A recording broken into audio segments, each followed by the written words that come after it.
Okay, let me record it. So then the issue is writing, because for now the laptop, if I can write it on the laptop, but then I have to use the mouse pad, which is very difficult for me to write anything on it. So let's see. So next Monday there could be a chance. Okay, there could be a chance we're gonna switch to the Zoom. But I will if I change, I will post it on the Blackboard on the Brightspace. Okay, so just if I don't post anything, then just assume we're gonna still have the in-person class. If I need to change, I will let you guys know. Okay, so that's this is about the class equipment. Now project number 2. Has anybody had any issue with the project number 2? Everything good? Yes. Okay. As you guys already seen, I changed the due date for the project number 2 to Saturday. Okay. Because I do receive a few emails have been saying the Seawolf seems like is not available here for a few days. So probably one reason is probably because we are crowding the clusters.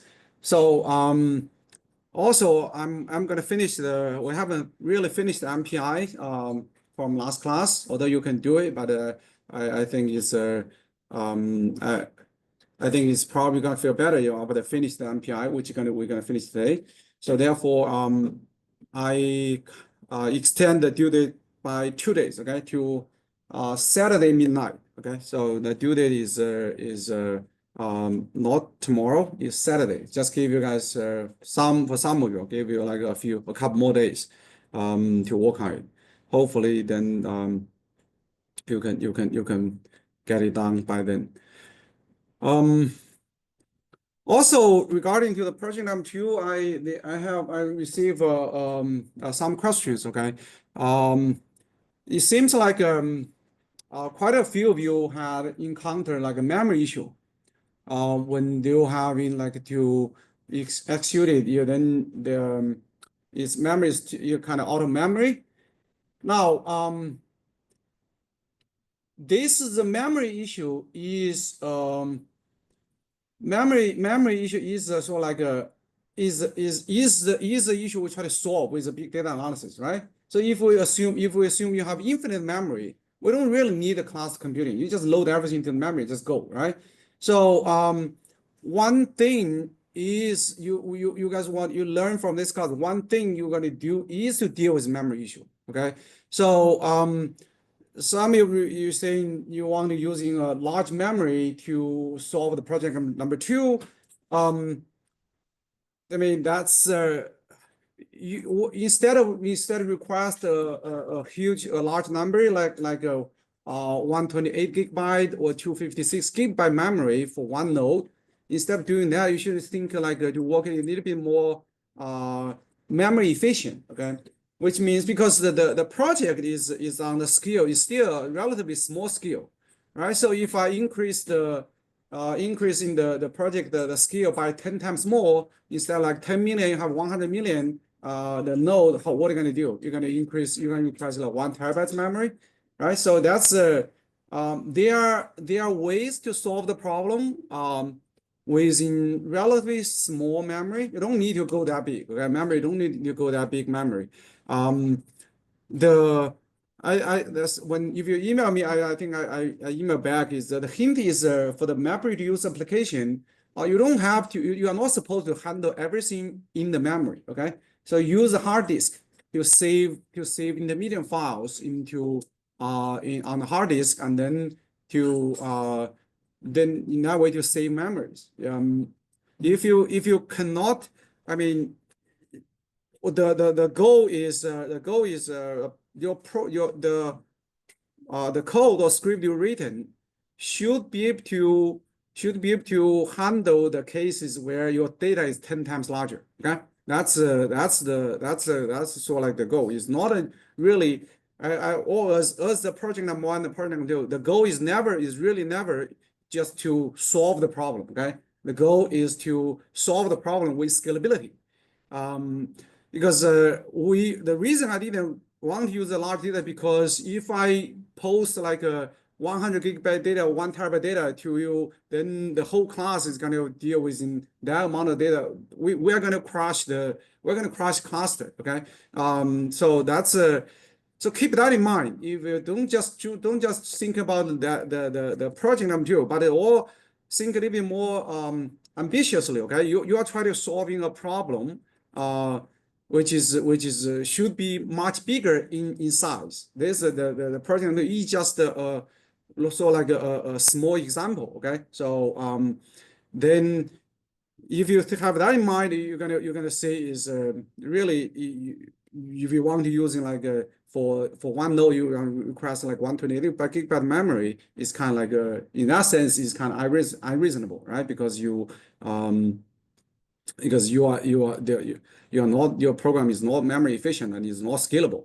So that's one thing I want to see about the project number 2. Other than that is I don't think it's so it's project number 2 is not that straightforward. Okay, although the algorithm is very clear, we kind of like posted in the essentially what you need to do is by using this formula right here. Okay, because that's why I especially made an announcement in the backspace too, because the formula on the node I miss the n here is kind of like is not correct formula. So then this is you should try to using this correct formula, and basically the second so like application, second implementation of MapReduce we're talking in class, right? So you using that way method to solve it.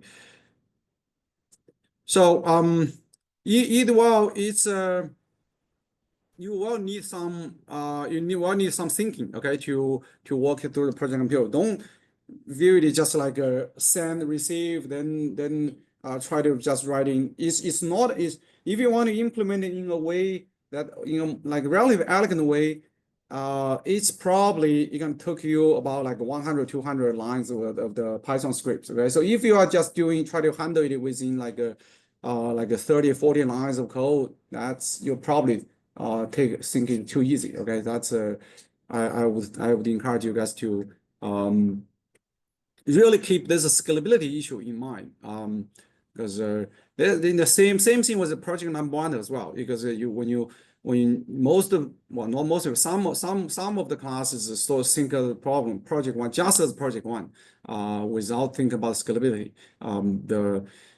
The issue is really is you need to think bigger. Okay, think it in a bigger problem. All right, with that being said, any other questions or any other things you guys going to ask about project number 2? Or so far so far so good? Yes? Okay, all right.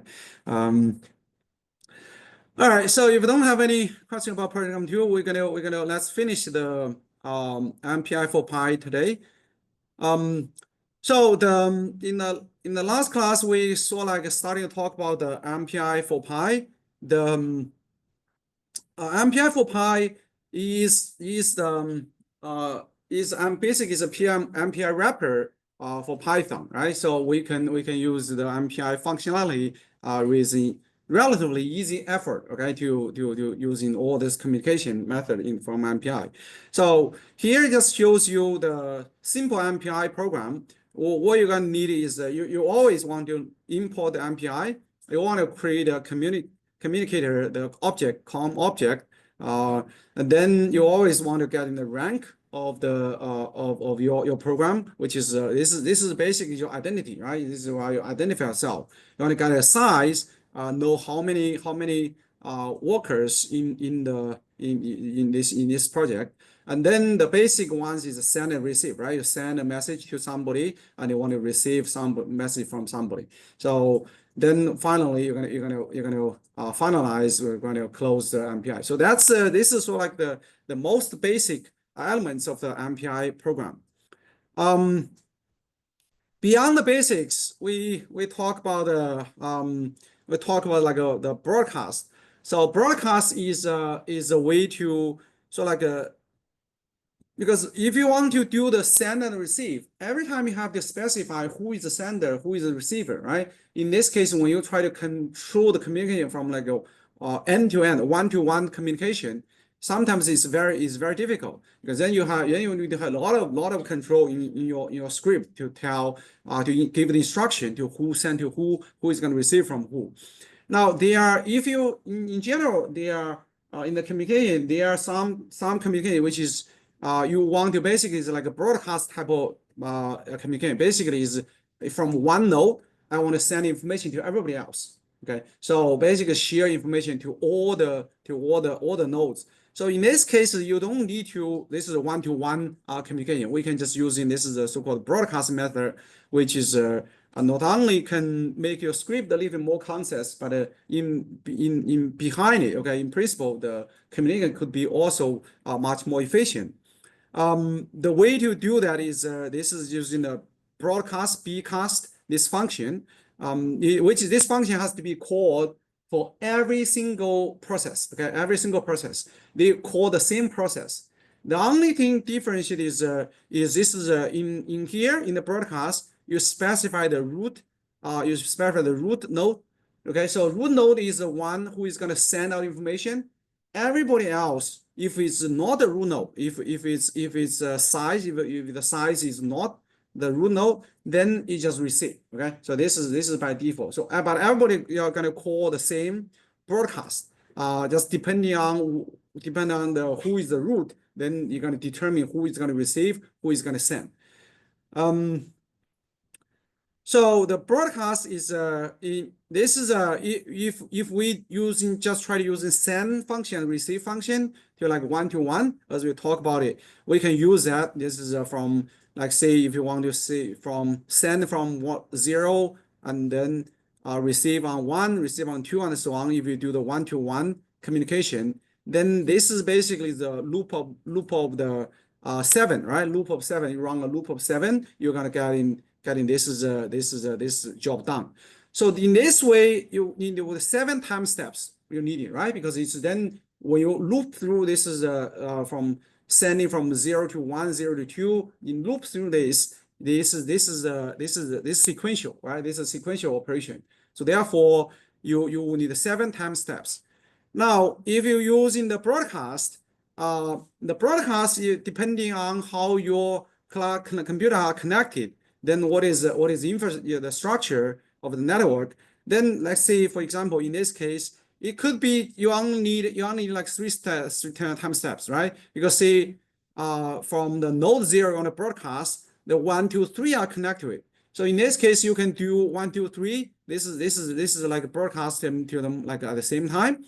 Then once you have 1 to receive it, then 1 can do to 4 and 5, 4 can go to 7. In this case, you only need 3 time steps. Okay, in the way by taking advantage of topology of the network, you can actually making the broadcast itself. Because this implementation, we don't need to control it. This is all done in the backend.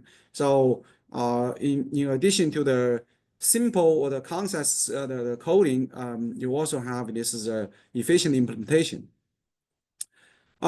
We have this is a broadcast example. We have this is a so in here this is a get data. The example get data. This is actually the code we're gonna use in the following code as well. So let's say in this get data function, it has my rank. Okay, it has my rank define the identity of your current process. It has P, how many processes we have been used, and this is the com object. So first we initialize A, B, H, A, B, N. These are the 3 variables we want to broadcast. So if my rank equal to 0, what we're gonna do, we're gonna initialize it. Okay, we're gonna initialize the value. So you're gonna say what is my rank? We're gonna enter A, B, and N. A, B, and N, these are the values, as you're gonna say, these are the values we're gonna using later on for the integration, the example. Okay, so If my rank equal to 0, you're going to enter the value A, B, and N. But if you are not, okay, if you are not using this input function, right? But if you're not 0, if you unknown, you do nothing. Okay, you do nothing. So this is at rank 0, basically just getting the input for the job. Now, then you can broadcast. Okay, you can broadcast the A, B, and H. This broadcast, in this case, by default your root is always 0. So therefore, we don't have you can also specify root equal to 0 in this function. But by default is 0. So therefore, we don't if this is we don't need to specify. So in this case, you can say if I'm root 0. I already have the AB initialized, right? So I have ABH, these 3 values. If I'm not root 0, I'm going to receive it, okay? Receive the broadcast value from everybody else. Then we're going to return it to the job. So that's this is how the broadcast is done. I have a broadcast example. Let me just get on to the mobile XTerm. Sessions, SSH, login.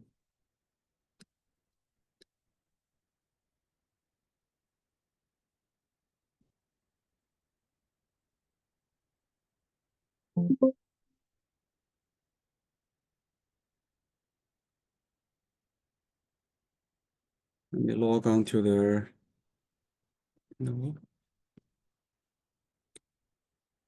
Seawolf so you can have some examples. I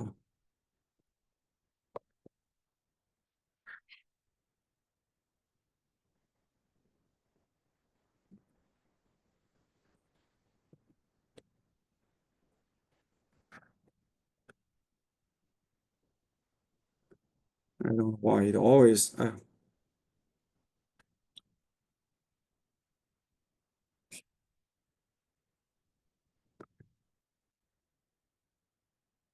yeah, sometimes the Seawolf has this strange issue.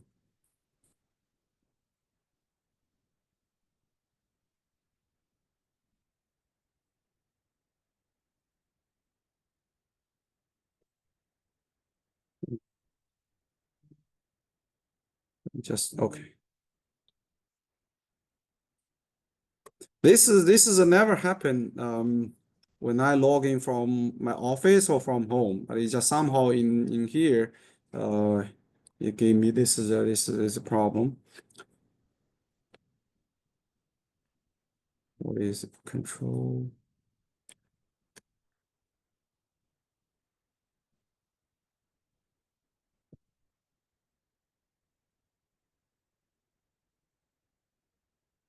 Yeah, okay.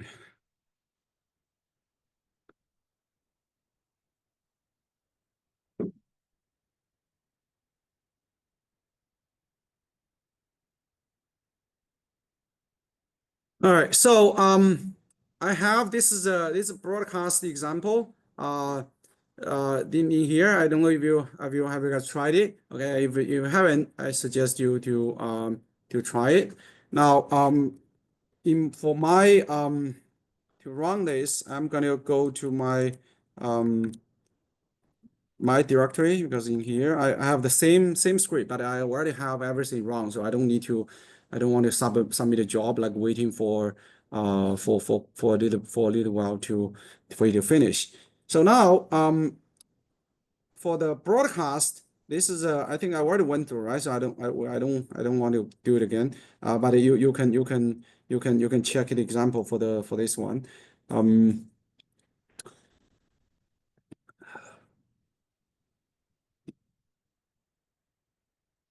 But we have other examples, so we can oh that thing's here. We have other examples, so you can check on it.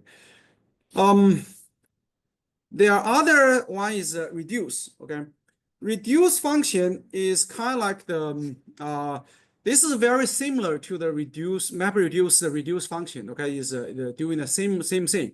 Basically, is the data from all the processes. If you call the reduce function, data from all the processes are combined using a binary operation. So then the reduce method of MPI is you have in this function, right? com.reduce. You have the send object, you have our operator, then you have the root node. So send object, this is where the object want to send. Operator, this is how the reduce operations, such as like you want to do the sum, or you want to do the mean, you want to do the max, and those are simple ones. Sum is a default the operator. If you don't specify it, then this is the operator by default is the sum. The root equal to 0, also this is a default. It's gonna returns the results of the reduce operation. Then it has to be called in all the process in a communicator, okay? But the results only available in the root process. So what do you then the example that just I can just illustrate this is through this is the numerical integration example. So this example basically is we can do the numerical integration using this trapezoid rule to calculating like the integrals of a function, right? So suppose you want to do the integration of the fx from the function fx from a to b in this region a to b. So the if we cut a region, if we divide a region from a to b to the n intervals, right? From n intervals, if n is large enough, then the interval length for each one will just simply be b minus a divided by n, right? So that's this is small. Now let's see, this is a b minus a divided by h. This value is h. Okay, h is small. Now if we choose xi to be a plus I times h, right? So this is I basically is going to be this lines at each interval point.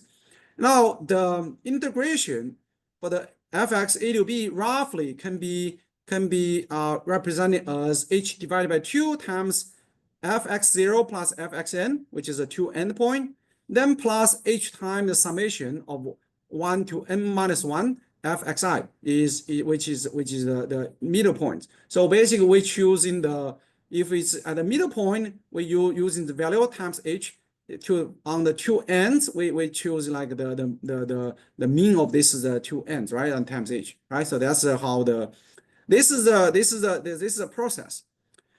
Now of course this is a very simple example. So what we can do if we want to implement in in a parallel way.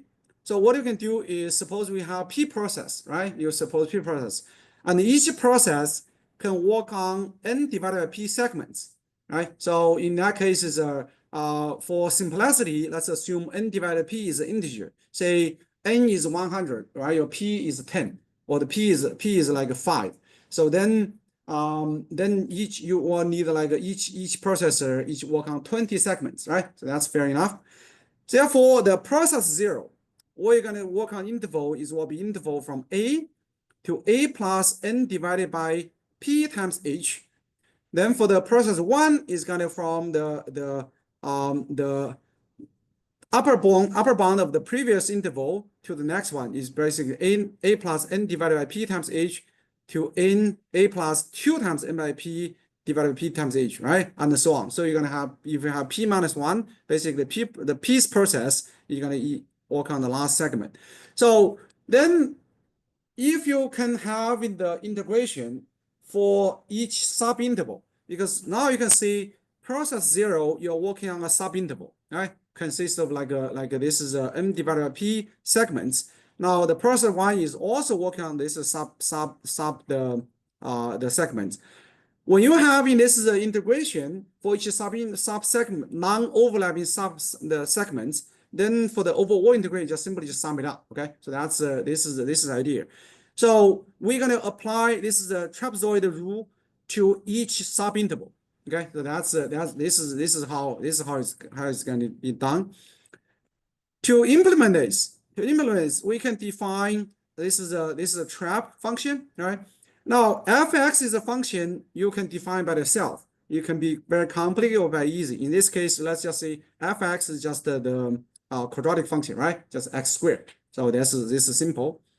For this trap function, this is a trapezoid function. Basically, it's going to be every single process going to call it, right? So in this trap, we need to having a lower bound, where they start. You have an upper bound.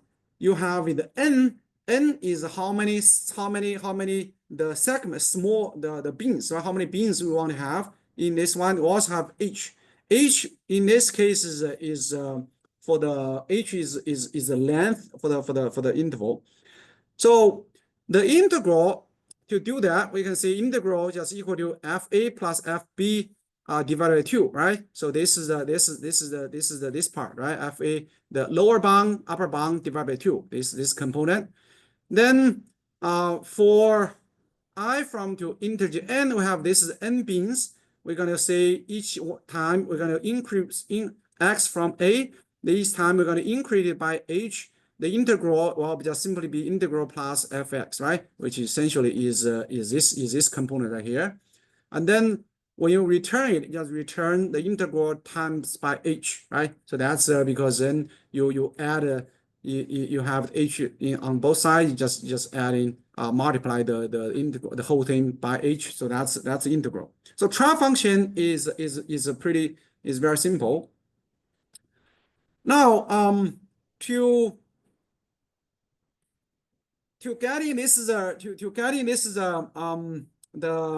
implement this in the using MPI. So this is what you can do. You're gonna import it just like we have it before. We importing the f function. This just assume we have the f and the trap to save into two different the scripts, right? You can load them and you can get the data.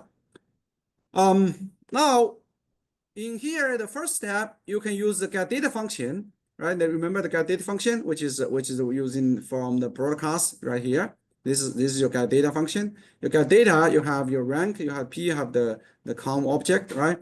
So you can use the get data function to input the ABN. That's the like ABN. This is the overall bound. Okay, this is the overall bound.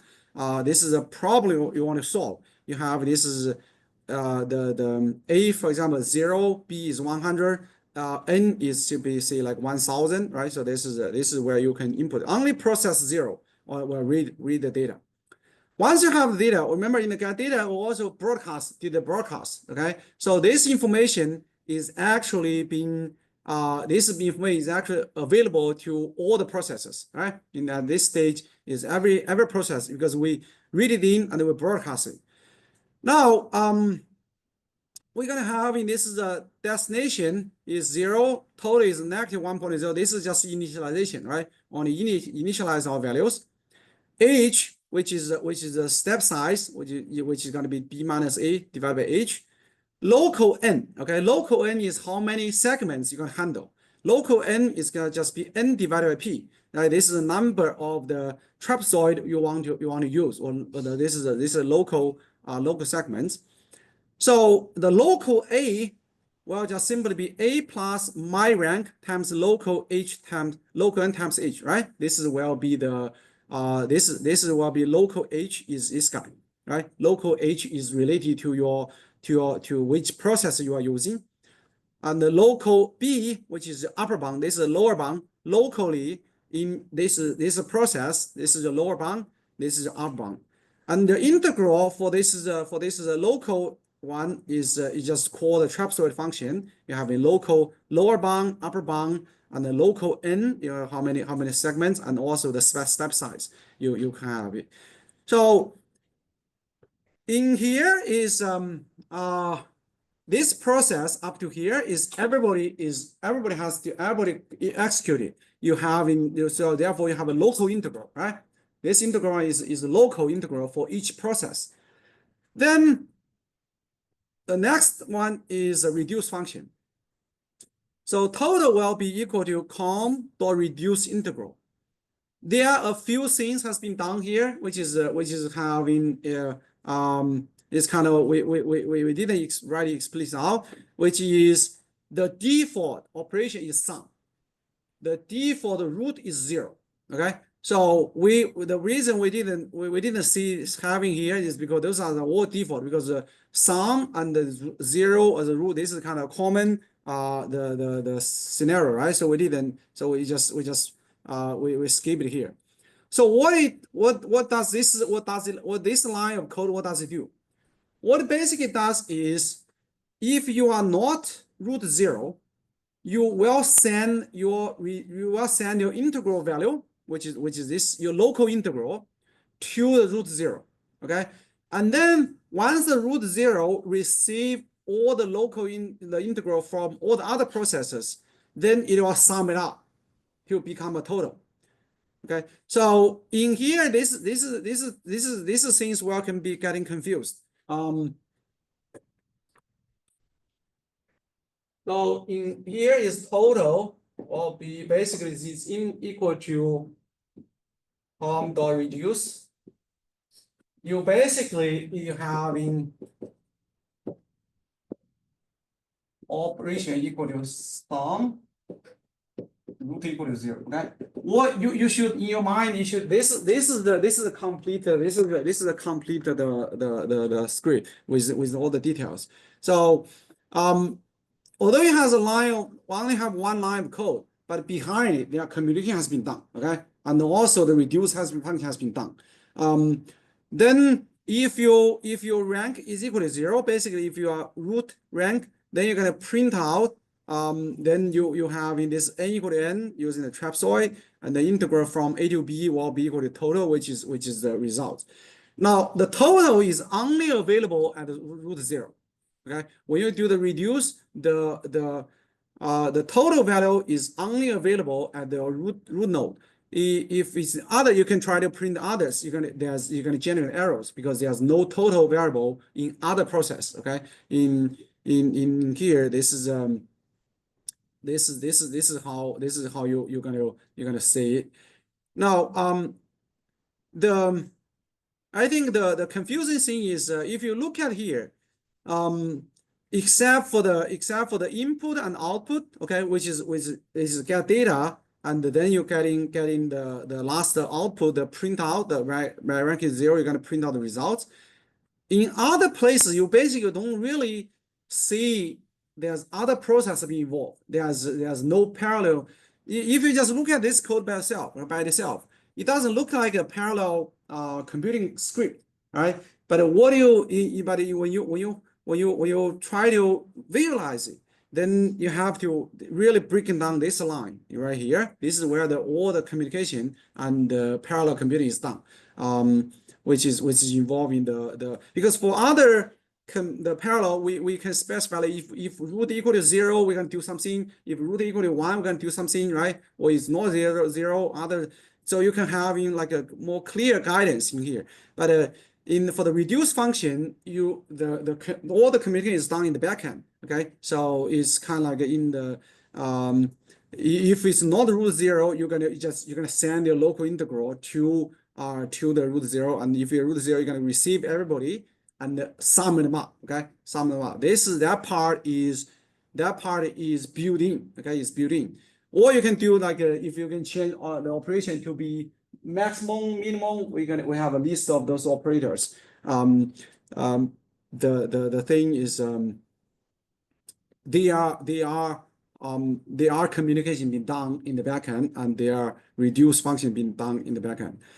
This is integral probably the better just using you should see this is integral, it should be local integral. Okay, so that's this is to each processor. Okay, any question regarding to this example? I mean, if you can really like picture this is the whole process in your mind, I think you're in a pretty good shape to understand like how the reduce is done.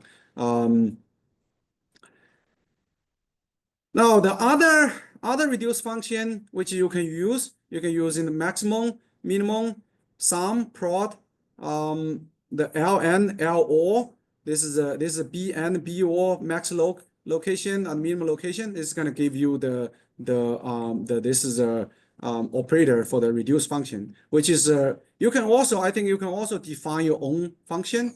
It's just but these are the sort of like MPI provide them, you can just call them. Okay, you can call these operators. So it's pretty easy to work with them. Now there are other operations is scatter and gather. This is also a pretty useful the operation. So scatter and gather, this is a scatter function is basically you're gonna send the object from root 0. Now for the scatter function, there's one requirement. Your send object has to be iterable. Okay, iterable basically means, say you in this example, say you have 6 processors, right, 0 to 5. Your root processor contains the data from A0, A1 up to A5. This is your like iterable elements. So if you when you setting this scatter function, what this is gonna do is you're gonna scatter. This is gonna break down. This is the data at root 0, and send each segment to each processor. So after you scatter, you can see the root 0 it only have in the A0. Okay, you only have like this 1/6 of data being retained in the root 0, and then the root 1 is going to receive the A1, A2, A3, A5. So you can see this A0, A5, or originally they are all stored in the root 0, but after scatter, it has been evenly distributed to all the different nodes, and each node get 1 second of data. So this is very good for like job assignment. If you want to assign the data to different node, then this is basically this is you can just use the scatter function to do that. Now gather is on the other hand is just doing the reverse. Gather function is kind of like one part of the reduce function, right? Because if you want to implement the reduce, the first thing you do is actually gather, right? You gather from everybody, and then you do the operator, you do the sum them together. So gather is just saying you have the data, one piece of data from each processor. If you gather them, you're gonna give back to like one big list of the data, right? Everybody in the one big list to having available at the root 0. Then once you gather them, then the 1, 2, 3, 4 they don't have any data anymore, but all the data has been moved to the 0. So in the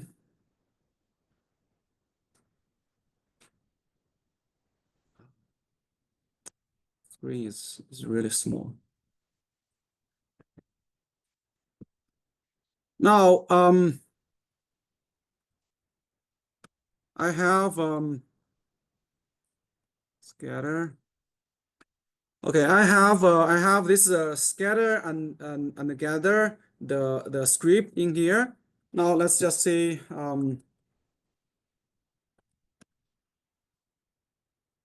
scatter.py. Let's just see what's in here. Oh my God, this is really slow. Even for the VI, what's going on? Too slow. Somebody is doing something on a root node, which is this is what I'm saying. Somebody must run a job on their root node, which is slow down everybody.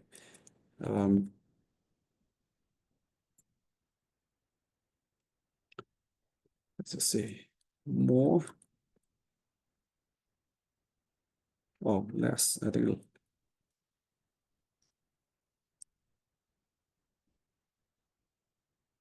Okay. Last function can give you everything because my script is not that big. This is in the Linux, less is more, right? So your less actually print out more than the more. Anyway, so in here you can see what in this scatter and gather function, what I did is if you have usual, we have the usual like the startup. We import in the MPI, right? Import the NumPy and the com object. So if my rank equal to 0, so then I'm gonna print out a dash line, 78 of them. I'm saying running on how many calls, right? This is getting the size. Now, if my n, this is I define my n is equal to 4, and total n will be my n times the common size. Say you have in the 5 node, so my n is 4, the total n will be 4 times 5, is going to be equal to 20. Okay, this is define the total number of this is define the size of my object, because the reason I want to do that is I want to make sure when I do the scatter, it can actually everybody can get a piece of it. So if my rank equal to 0, okay, so I'm going to initial my n. A is array, right? You're going to be A range n. So this is basically A is a vector from 0 to 19, right? Or if I'm using the size, say 5 size is 5, so you're going to have 20. Then this is just 0 to 19. Else, I'm going to create an empty space. This is if I'm not a root node, my A is just an empty array, which is size n. Now, my A is empty, so I'm gonna say use my n. I'm gonna create a size of the 4. So if you want to do the scatter, okay, in here, if I run com.scatter A to my A. So what it does here is going to say also, again, I'm saving the root equal to 0. So what it does is you're gonna scatter the size A, in this case is like 0 to 19. Scatter to my A. My A is an empty object in this case. So my A now, if I'm root 0, I'm gonna receive 0, 1, 2, 1, 2, 3. If root 1, you can receive 4, 5, 5, 6, 7, right? So you can see this can be scattered around. So then you see after scatter, then for R in this, so I'm going to loop through all the processors, and if my rank equal to R, I'm going to print out. This is the rank, and what is my A, and I also put a barrier here just to make sure is when everybody has to reach the same place to synchronize them. Now then I will multiply my local the array multiply by 2. Okay, multiply by 2. Then I'm going to say gather. I'm going to send it back. Gather my this is my A to the vector of A, which is in the local in the root 0, right? So this is gather. This is send it back to the root node. Now this is I'm going to print out after all gather. Then what do you have? So what are you going to expect to see here? Let's see in the, so let's MPI. Let's see in the log file. What are you gonna see?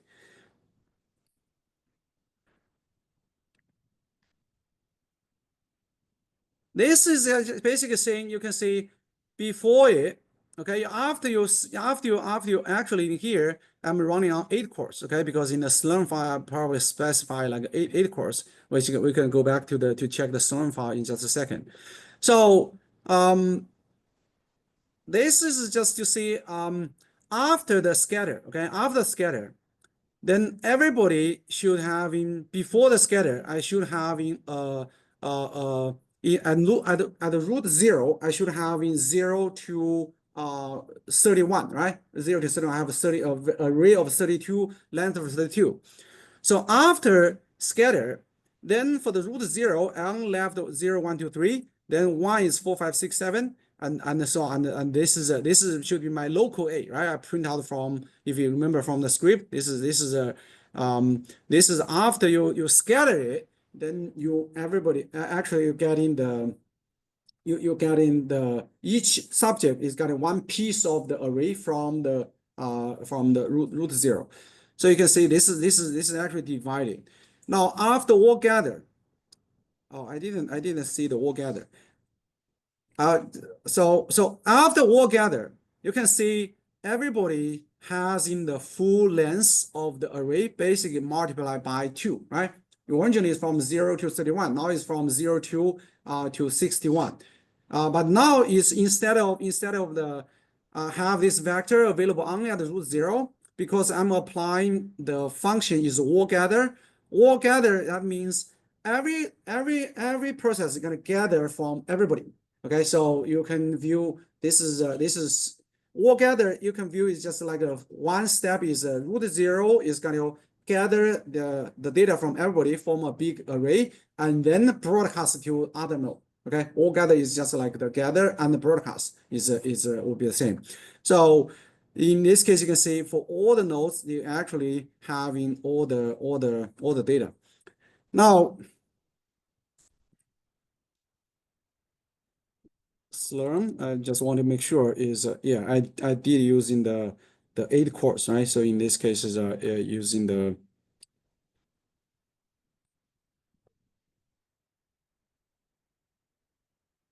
that's why the vector is length of 32. Now this is scatter and gather. This is the by down here. This is all gather. So all gather basically is you have the data A, B, C, D, E, F on each of the processor. Now all gather basically is just saying everybody is going to have in gather the rest of data from other process. So they all have in the full data, right? The full list of data. Now, there are also operations is called all to all. All to all, if you look at this, so all to all basically is a so-called is a complete exchange. Okay, it's a complete exchange. All to all is you basically scatter your data to every process is going to scatter data to every other process. Okay, so say in here you have 0 to 5, you have 6 processors. The process 0 have the data set A, right? You have if 0, 1, 2, 3, 5 have these 6 segments. The process 1 has a B data set B has 6 segments and C, D, E, and F, right? So after you perform this wall to wall, this is a complete exchange. Then the A data set in process 0 is going to be scattered to all the 6 processes, right? So then each process is going to have in one part of the segment of the data set A.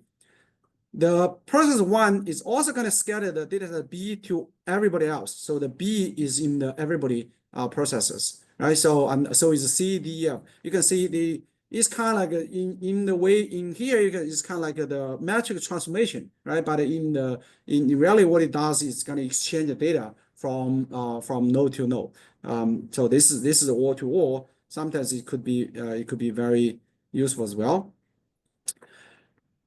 If you want to send in the Python objects, the generic Python objects can be sent between processes using so-called lowercase communication method if they can be pickled, right? So if your subject can be pickled, then this is generic. This Python object can be sent using lowercase the method. Now buffer provided objects can be sent between the process using the so-called uppercase communication, which can be significantly faster. So in the example, like in here, what I'm using is kind of using the more like the uppercase. If you notice here, the scatter function. This is scatter function. This is uppercase. All gather is also the uppercase. You can use the lowercase. Okay, lowercase is gonna work, but for as I said, the uppercase could be much faster if the buffer provided object can be sent. So other MPI features to explore is long blocking communication, where this is you can do it like asynchronous way. In that case, it could be more dangerous. You have multiple communicators, topology, user-defined data types, parallel input-output, parallel algorithm, and the parallel library. So they are much more to be you can explore within MPI. What we just introduced is just like a simple ones, which is mostly will be enough for this class. But MPI is a very powerful tool which you can check another. So this is a link you can check for the examples. Like the examples I'm showing in this class is also is coming from this link. Okay, so if you want to getting familiar with MPI for Pi, I strongly encourage you guys to go to the link explore the examples. Now, let's see for the. I think we did the. Did we did the barrier? I forgot if we have done the barrier or not, but we did the hello world, we did the broadcast, we did the receive send. I think let's see if we can.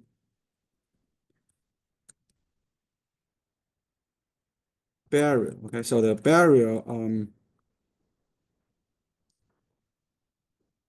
barrier. This is a function which is like I said, you probably need it for the second project. Okay, so what it does is basically to put a if you put a barrier here, that means when only when everybody has reached to this barrier places, then the program is can go. Now, if you see like in this barrier, what it does is see you have a for loop. Okay, this is a for loop. Since I didn't specify who is going to run it. Okay, this for loop is going to be run by every single processes. Okay, is by every single process. That's why I'm in down below. I have a if this is rank equal to R. I basically this for loop is redundant. What you need to specify is just if my rank equal to R, you're going to print out. It's the same thing. Okay, it's the same thing. But this is I just adding a little bit complexity here. This is just to make sure. This is just to see the barrier is done at every single step of the for loop. Okay, every single step of for loop. So if you think about it, in the backend, what it does is every process is going to run the for loop, right? So your R is basically is a counter from the size from 0 to 7 because my size is 8 in these cases. So when R is equal to 1, if rank equal to 0, you're going to print out this thing. Okay, it's going to print out this thing. Now, then you're going to, if your rank is not R, you're not going to do anything. Okay, you just skip. So by doing this, what I actually did is I'm forcing the program to print this in orders. Okay, think about it. If you don't have this for loop, okay, if you don't have this for loop, you don't have the barrier in here. You can try it by yourself. Okay, if you don't have the for loop, if you don't have a barrier, so what the program is going to do, you're going to see the output is then this print output is not going to be in order. Sometimes maybe the process 1 you're going to print out first. Sometimes maybe process 2. So it's not going to be in the 0, 1, 2, 3, 4, 5, 6, 7 in that order of the printout. Okay. So if you want to print your output like in the order of the rank, okay, this is the way to do it. So you're going to say I'm going to go to the for loop. Then every process is going to be in the same loop. When the R equal to 0, before it reaches to this barrier, then everything going to stop at R equal to 0. Only when the first iteration is finished, everyone else can continue. Okay. In the first iteration, who can print? Process 0 can print, right? Because only when the R equal to 0, the process 0 can print. Then when the R equal to 0 is done, then you're gonna go into the next one then is R equal to 1. Now in the second iteration, who can print? The rank 1 can print, right? So and so on. So we're using this way, your output you can see is you're gonna see because print after the scatter. This is like every process is gonna print this after scatter. But then once you do that, you can see if you want to print out your if you print out this is a rank like in order, this is what it does. So barrier here, what it does is going to hold. Okay, everybody has to be for the second iteration. For the first iteration, everybody has been finished. Then you can go to the next iteration. Then everybody finish the second iteration. Then you go to the next and so on. So then each time only one process can print. Okay, I mean, this is really it's not that useful for the for the implementation. But this is what I want to show here is just to show you in that case you can control, okay, you can control how do you do that. So when you go back, you can try to remove this for remove the for loop, remove the barrier, and then just do the if rank equal to R, you print out. You can see how you can see the output looks like. I didn't this is why in here you can see my printout here is I'm actually the printout for the scatter is 0, 1, 2, 3, 4, 7, 6, 7.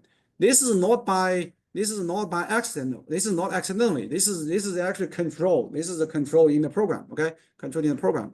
You can try if you don't have the for loop, you don't have the barrier, then this order of printout will be changed, because some process is gonna do fast. Whoever do faster, you're gonna output. Okay, so you're gonna be sometimes you can see 7, 6, 5, 4. This is just basically every time you're gonna have a random sequence of printout. Okay, but every information is gonna be there. It's just not the way in this exact order. The same thing down here. Also, I control the sequence of printout. So that's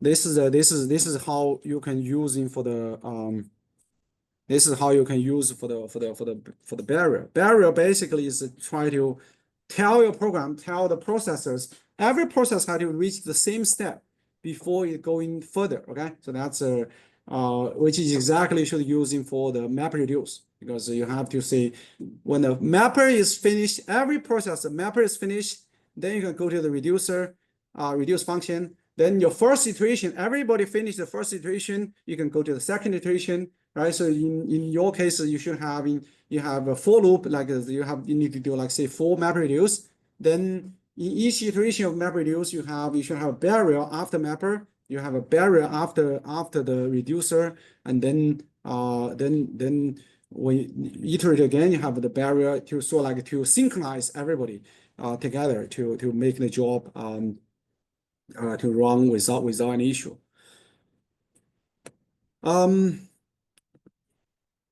Okay, so I think this is all I want to say about the MPI4Pi. I know it's a very simple introduction. But again, right now we're still talking about like the technical, right? It's still about the talk about tools. In order to use these tools to use it well, there's no other ways but practice. Okay, so if you want to be good at this is using this MPI, I mean, just do more. Okay, just do more. Run this example and then run the projects to use in different ways to implement it. So that's you will get better after you practice a few examples. So any questions before we move on? Okay, any question from on Zoom?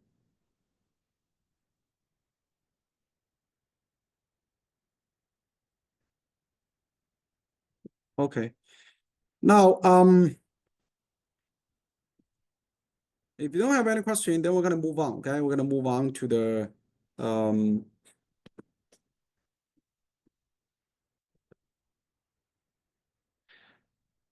now from this point on, okay, we're gonna switch. We're actually gonna switch the gear a little bit.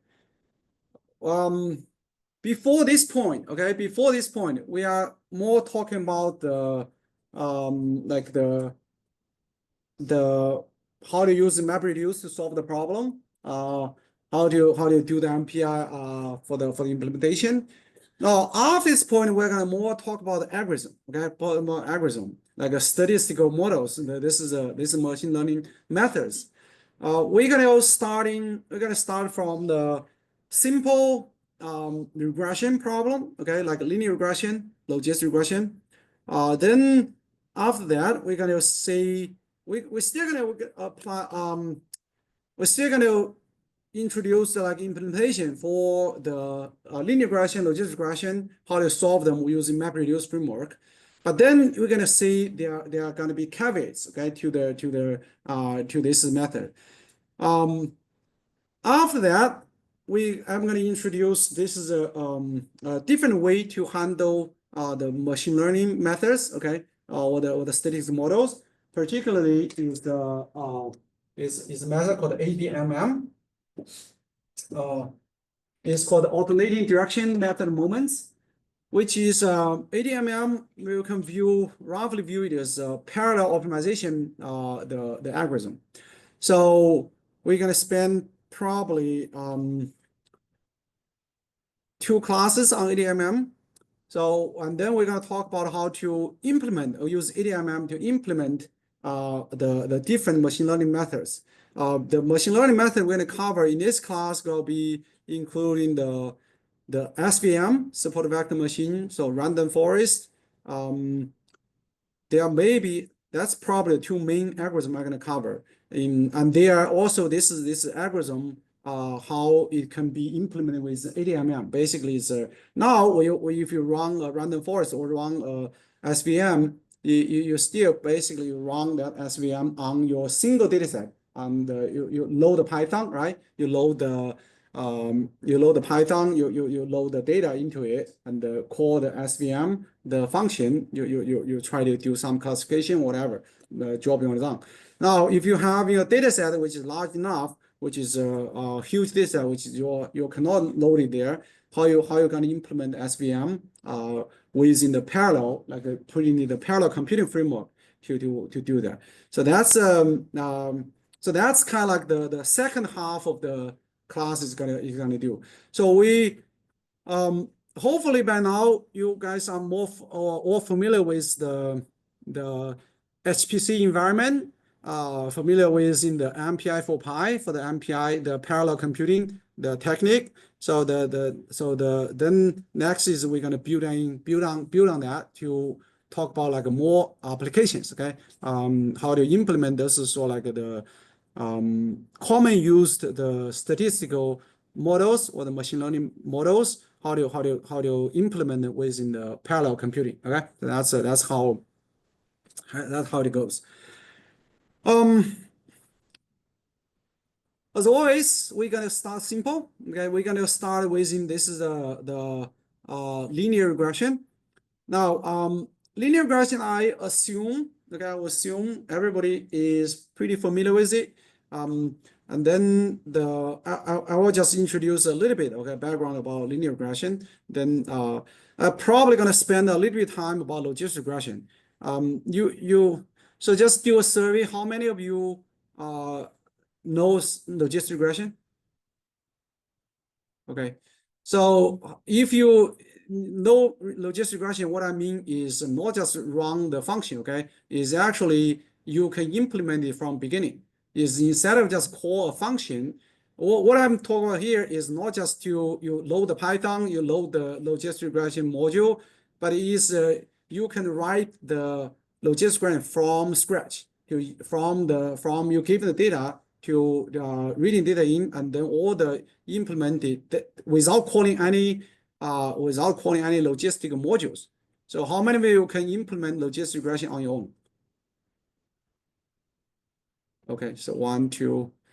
Okay, so I can see is I think most of you probably have used the logistic regression, but probably only a few of you knows really what's going on in the backend is like how exactly the algorithm actually works, right? So they can use in this is a sort of gradient methods or using the other implementing the Newton-Raphson to implement it. So I will probably spend a little bit more time. I will go a little bit faster with the linear regression. I think this is just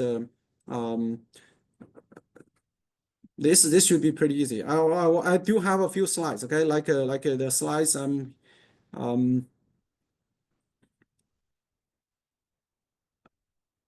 like if you look at these slides, okay, if you look at these slides over here, if this slide looks familiar to you, okay, if is like a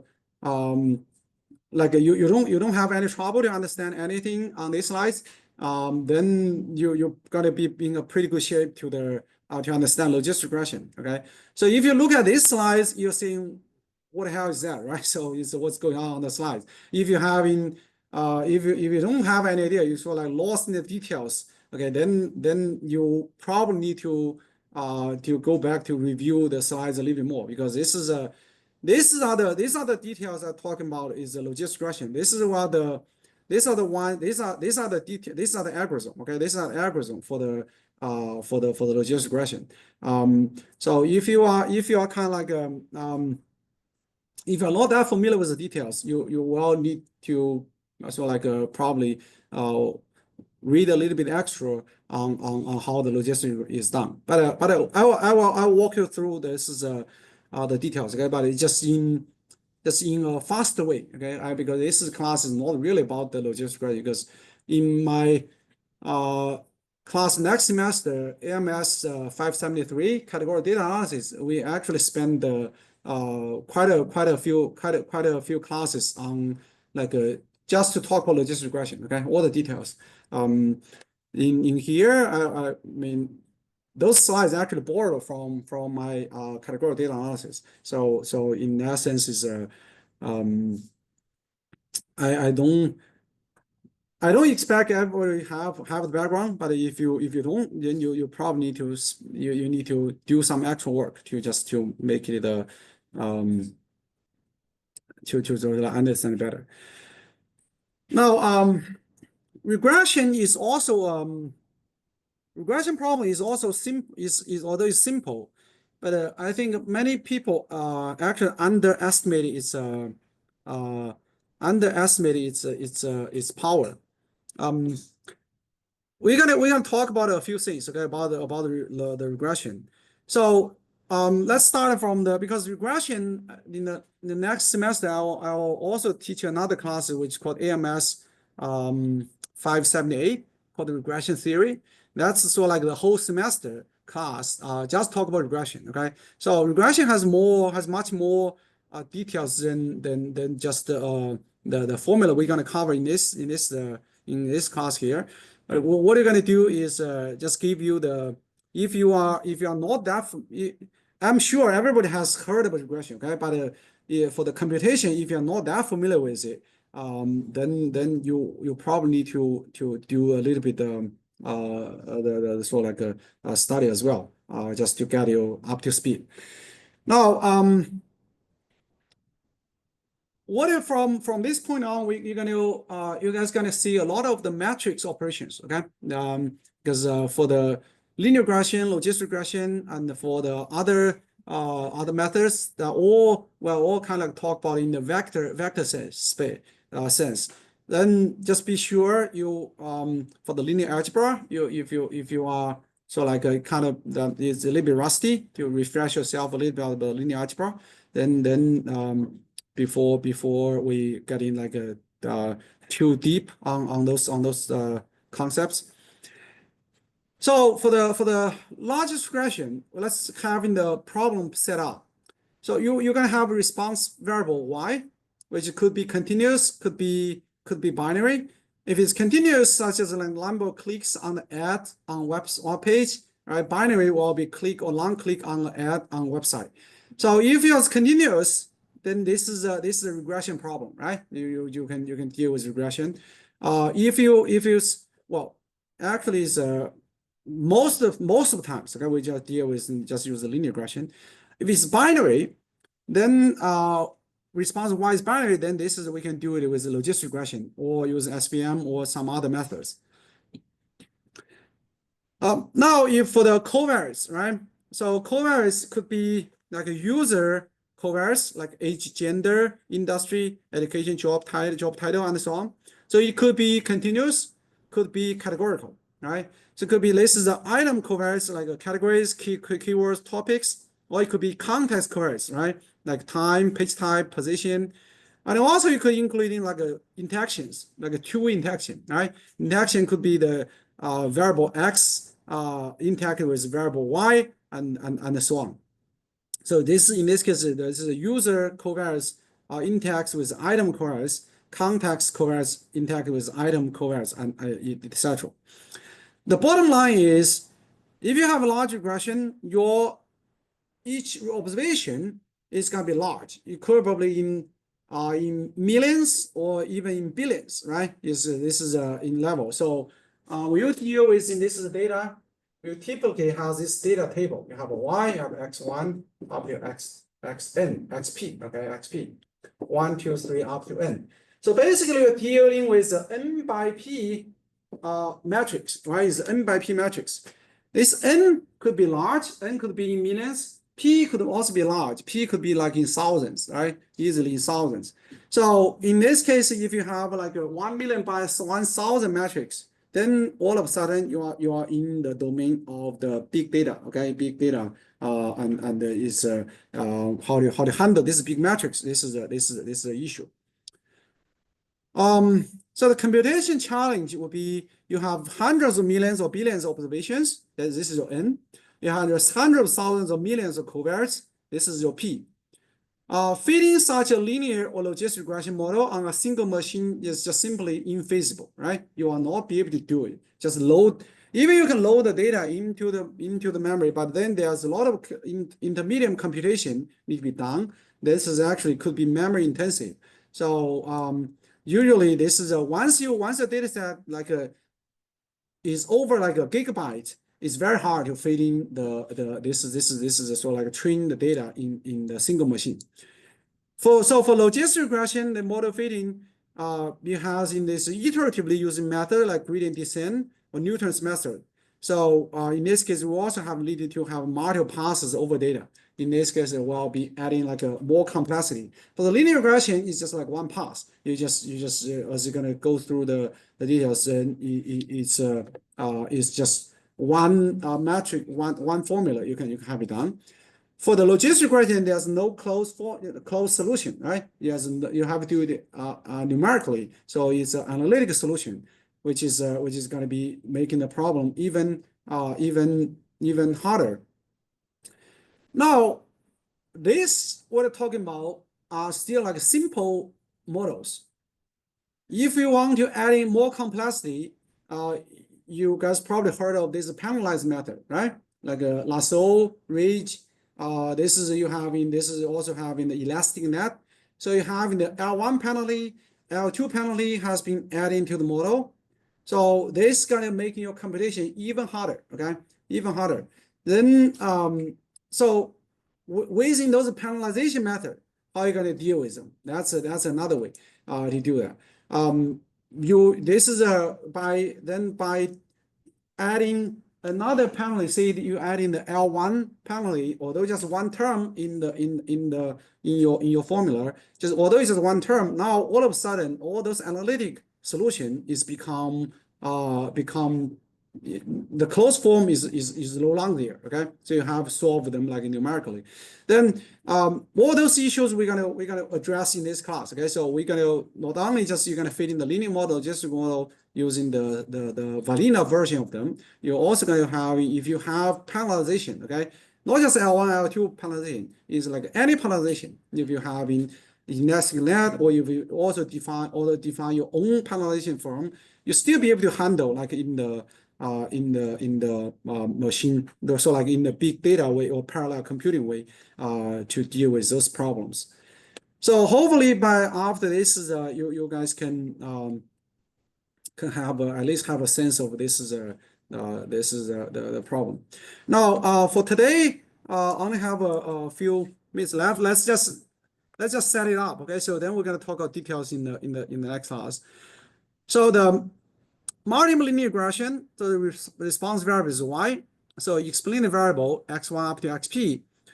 Then your model is essentially you're saying expectation of the y or equal to alpha times with the intercept plus beta 1 x1 plus beta p xp, and you assume your variance of the y is equal to sigma squared, right?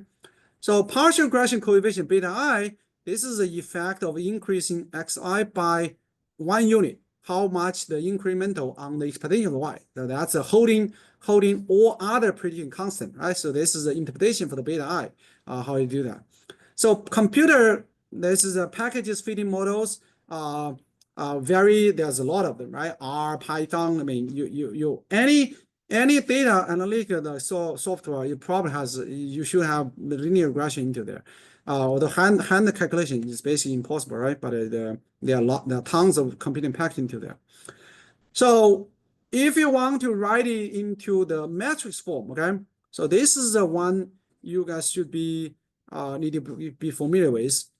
So you're gonna have y equal to x beta plus epsilon. Now y in this case is n by 1 vector. N could be large, right? Could be like a million, billion level.